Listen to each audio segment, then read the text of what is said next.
So, roughly a week ago, I did an unboxing slash overview of the EVGA Z790 Classified. But I omitted something. I forgot to mention something rather critical for the average user, or even an enthusiast, being the form factor of the motherboard itself. Now, this is a preface to the entire video. Yes, we're going to get into the Z790 Dark Kingpin in 1 second. But it has to be mentioned that the Z790 Classified is in fact an EATX form factor. And when I was speaking with Kevin Tabor from Be Quiet, he sent me this case because I requested it. This is their 700 base. Yeah, not Pro, base. Love the case. Absolutely love this case. This is what I intended to use with the Z790 Classified for my workstation build. But as you can see here, it's a little small. Not all mid towers will fit an EATX case. Actually, most won't, particularly this one. This one is rather large. So having said that, this particular case is going to go to my son. We're going to use, this is kind of his Christmas slash birthday gift, we're going to be using the Sonic themed ASRock Z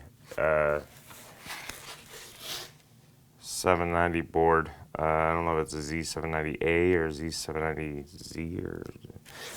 Really cool board, quite frankly. I'm not big on theme builds, but for a 6-year-old, it's going to be epic. And it's going to be paired with Intel Arc A770 limited edition GPU. It should be an interesting build, but having said that, I'm glad I got that out of the way. Had to get that off my chest, guys. Let's get on to the Z790 Dark Kingpin overview slash unboxing. Or would it be unboxing slash, no? Oh, it comes before you. All right, let me go find the board. Okay. Ow. Stepped on a back plate. Went right to my shoe. Nope, not there. Oh, there it is. God.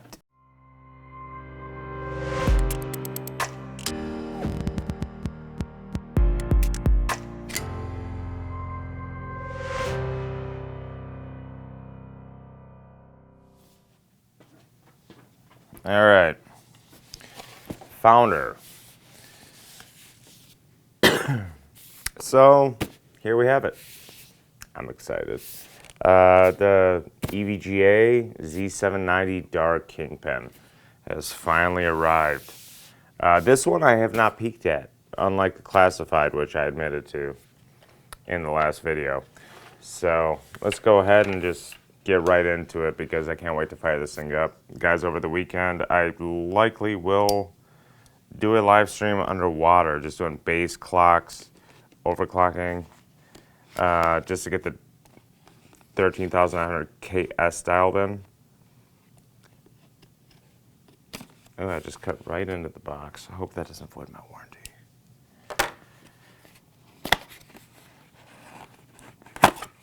All right.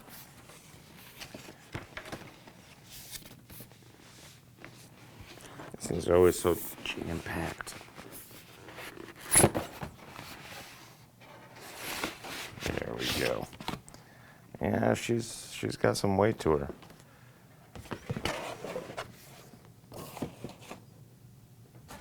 Okay. So, of course I have her upside down, as usual. Same thing as we saw with the Classified. It's like a quick install guide of some sorts. Mount it to the board. Plug in the power cables, accessory kit. Got to go over that first, guys. It's kind of a must before we get to the board.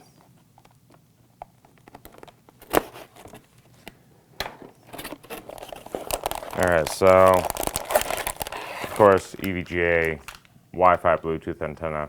The board does have similar controllers to the classified. As a matter of fact, it's more similar than ever before. The Dark and classifieds, them being themselves.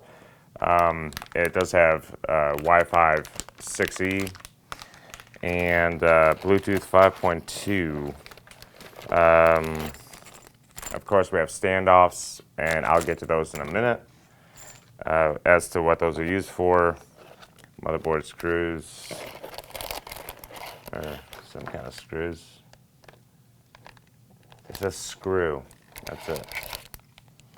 Another proba cable, some SATA cables, M2 screws, and guess what, guys? Another EVGA badge. Add that one to my collection. All right, that's it for the accessories. Oh yeah, right. USB thumb drive, guys, with the BIOS. Cannot stress this enough. Very important. Use this for initial boot. Install your LAN controller. Install Windows, Linux, whatever have you. And then update your drivers. Don't rely off the initial drivers.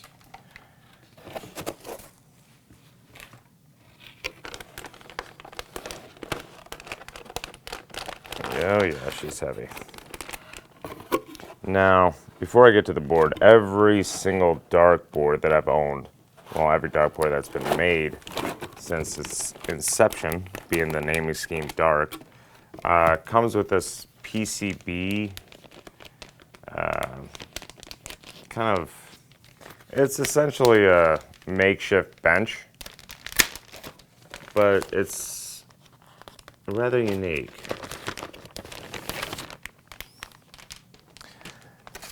Essentially, it's made out of, I want to say, yeah, it is made out of PCB without any traces whatsoever, or plastic, one of the two.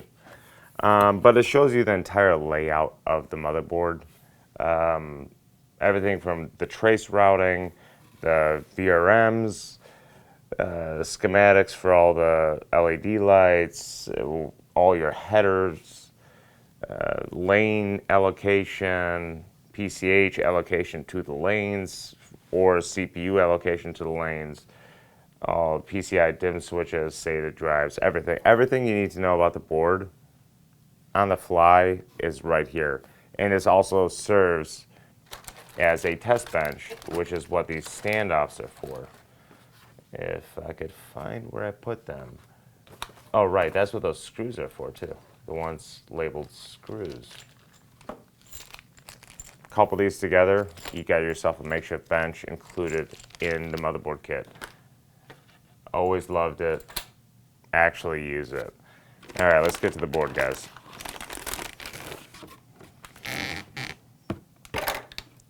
Oops. And she does have some weight to her, as most EVGA boards have in the past.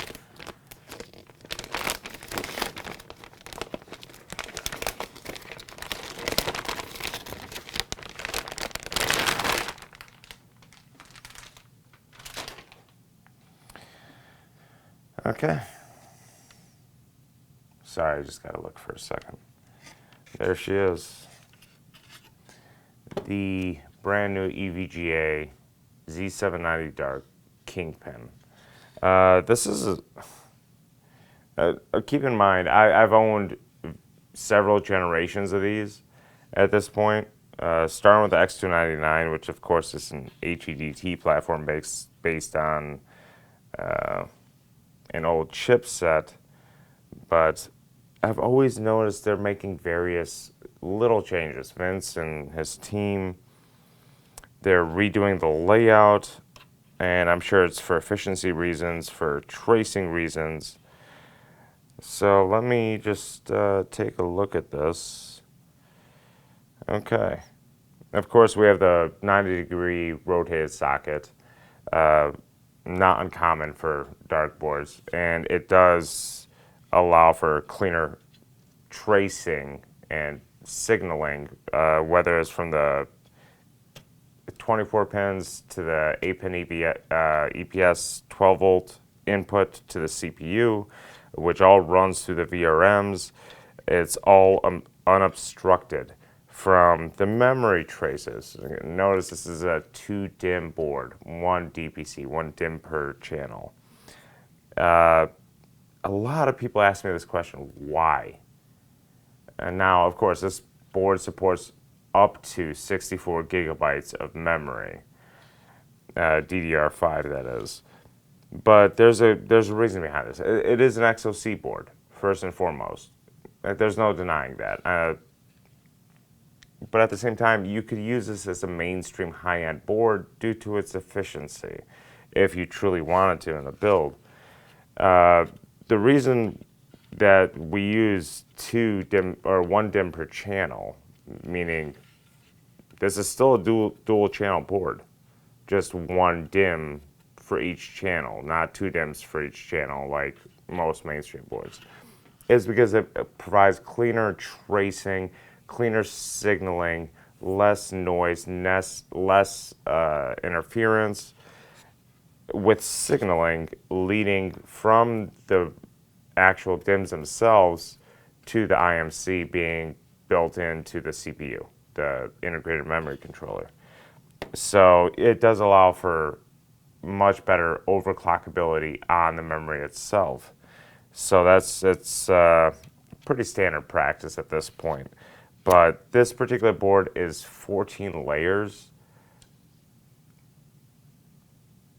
Yeah, I can't think off the top of my head of another board that even comes close to the amount of layers this board has. I mean, it's a heavy board, not gonna lie, and it's a thick board. I mean, I don't know if you could see that. Highly doubt it. I mean, I got nothing to compare it to, but the Z690 Dark Kingpin was a 12-layer board. Now it's a 14-layer board for the Z790 model, which is pretty crazy. But that does allow them to reroute tracing for cleaner signaling, less noise, less crosstalk, just cleaner transfers, lower latencies overall between the entire motherboard. Interconnects between the PCH to the CPU to the PCI Express lanes, what have you. It does allow for that. So it's an awesome design, and it's only being refined. So yeah, let's go ahead and get on to the nitty and gritty of it. This does retain the 21-phase VRM, digital VRM, similar to the Z690 Dark Kingpin, but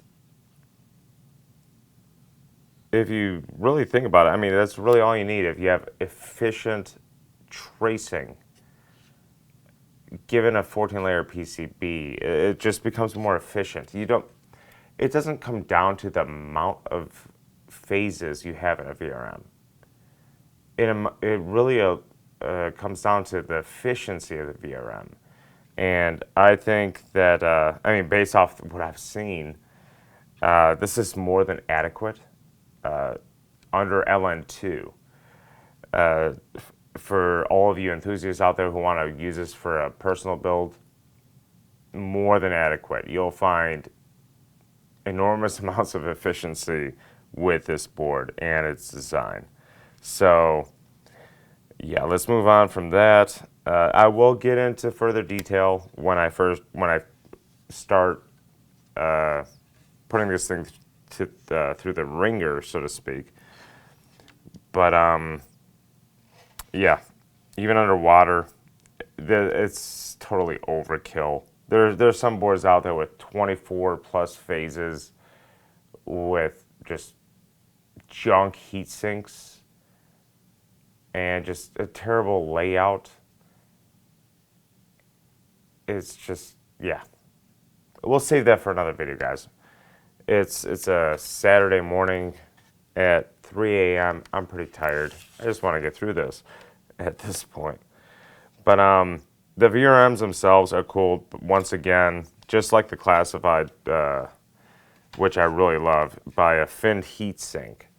as you can see here. And there are two active fans routing air through the fin heat stack and cooling the VRMs actively when needed. Big plus. That's the most efficient way to cool a VRM outside of liquid cooling. So big props to that. Of course, we got the 90-degree 24-pin and the two 12-volt EPS connectors here. Not unusual for dark.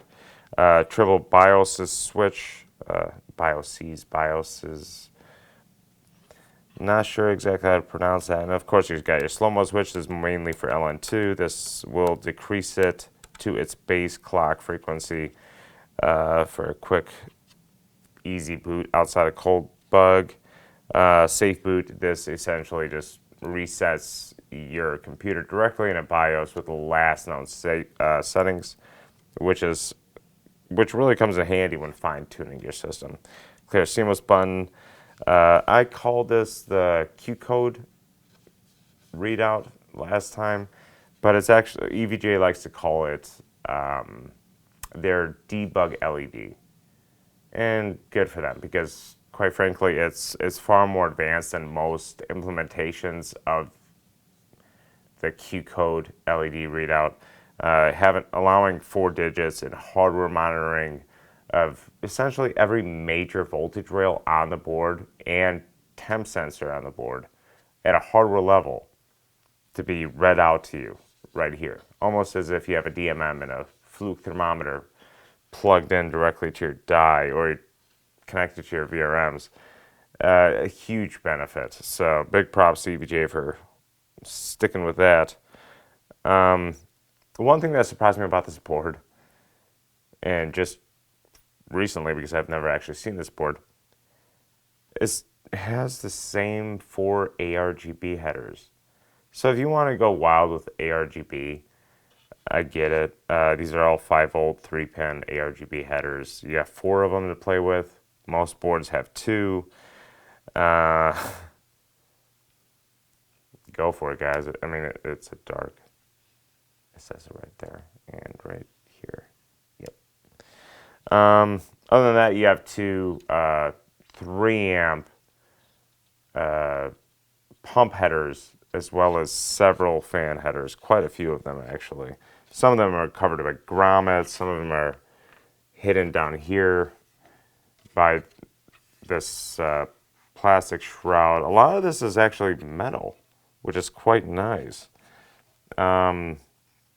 One thing I'd like to mention as well, the PCIe 5.0 lanes are native x16 if you're using one at a time. And I mean that in the sense that if you're using the second slot and pretty much any other board out there on the market right now, it will revert to 8 lanes of PCI Express. This one will use the fully allotted 16 lanes and disable all the lanes running to this upper slot. Don't even know if I'm touching it, but which is useful for LN2 overclocking, where you need to mount a heater plate on the back of the GPU, or you just want to keep it away from the CPU entirely and just insulate that particular area. You could finally use the lowest PCIe 16 lane slot at full X16 bandwidth at PCI 5.0. So that is a huge plus. And it does come with a lot of I/O features, surprisingly. USB 3.2 Gen 2, USB 3.2 Gen 1, USB 3.0, USB 2.0, you name it, it's got it. So this can be used as an enthusiast board, by all accounts. As long as you're okay with running up to 64 gigabytes of RAM, you're good. A lot of people make that claim like, why doesn't it have 4 DIMM slots? How many of you run 128 gigabytes of RAM on your mainstream PCs? No offense to any of you that do, because if you do, I hope you're actually using it. Now, of course, we have USB 2.0 slot here, or port. I'm sorry. This is primarily used for BIOS updating, which you could do without a CPU in the socket. There's a BIOS update button in the back, or as they call it, BIOS. I was going to say reset, but they actually do call it BIOS update. You just hold it down and it flashes the BIOS. No need for a CPU. So if you, for instance, you bought this board, you bought the new 13900 KS. This board from EVGA or any manufacturer is not going to support the KS because the KS just came out, and these boards were developed prior to the KS. So you will need a BIOS update to run the CPU. With this board, you could simply download it off your laptop, your phone, any manner of which you choose to. Put it on a thumb drive, plug it into this USB port, hold this button in the back, update the BIOS, no CPU required, and just pop that KS right in there. And I have always thought that was a cool feature. I think most boards should have that option. Otherwise, you're kind of screwed and you have to borrow someone's CPU, or I don't know how some of you guys do it, to be frank. Let's take a look under here. There's another PCI Express 4-lane port. That's probably PCI Express 4, because under this shroud over here, which actually acts as a heatsink where it says dark, there are 3 M2 2280 slots. Now, the first one is drawing lanes directly from the CPU because it has 24 lanes, or yeah, 24 lanes, I believe. Then the second and third will draw them directly from the PCH, which doesn't truly hinder performance. A lot of people say, oh, there's more latency, whatever. What else do we have? Guys, keep in mind, this is my first time seeing this board. So I'm trying to see if there's, of course, you have your PCIe switches, which will disable various PCIe lanes, including M2 slots, stuff like that. That's primarily used for liquid nitrogen overclocking, just so you don't short anything out, which is always nice to have. Auxiliary 6-pin. This, I didn't really explain why these boards have this. Essentially, it's to take the load off the 24-pin input and run it directly through a PCIe 6-pin to the PCIe lanes. It's just auxiliary power, supplemental power, and it puts less load on the voltage in from the 24-pin 12-volt connector. A lot of fan headers here. Let's see if I could count them. No, probably not. 1, 2, 3, 4, 5. I'm sure one's hidden. Nope, that's I/O. That's the thing with these boards. I never know where the headers are. HD audio.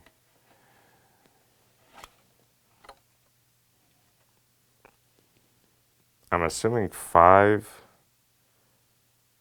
headers, but then again, the 2 pump headers can be used for PWM fans, so let's chalk it up as 7. Backplate, yes. So I gotta look at it before you guys do. Yeah, nice brushed aluminum. This is actually a little more aesthetically pleasing than the classified.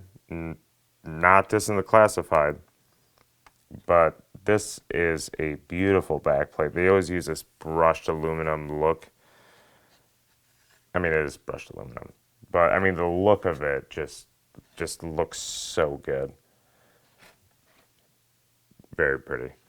As far as the I/O goes, yeah, not quite as expandable as the classified is, but it does have a very nice selection considering it's an XOC board. It looks like we have USB 3.0 headers right here, type A, or not headers, but ports. These look to be, yeah, these are USB 3.2 Gen 1 ports. So these are capable of 10 gigabits per second. And yeah, that's a USB 3.2 Gen 2. Not 2x2, but just standard Gen 2. So that's capable of 20 gigabits per second. Now, there is no video out, so no iGPU could be utilized from this. Now, here's another interesting question I get a lot. So let me just point out the fact that this still has a PS2 port. All Darks do. They've been doing it for years. Pretty much every XOC board out there has a PS2 port. Now, there's various reasons for this. For one, legacy support, running older OSs like Windows XP and such. But also, when you tend to go very cold for extended periods of time, you can essentially brick your USB ports because they're digital. Serial ports aren't as susceptible to the cold as you may think. So having, say, your mouse connected to, or your keyboard. I prefer my keyboard over my mouse because you can still tab and get through everything and just control Windows from a keyboard. You still have functionality and you could continue to bench despite the fact that all your USB ports died. So there are several reasons to have those on these types of boards. Of course, 7.1 audio, Wi-Fi, Bluetooth antenna. Something I forgot to mention, once again, this just came to me, with a classified as well. They're both using, yeah. Okay, so they're using Intel's 226V 2.5 gigabit per second LAN port. For one, this isn't on EVGA. It's not on any AIB, quite frankly. This is a terrible NIC, the network interface controller. It's at a hardware level, it's junk. It has a tendency to drop signal out of nowhere.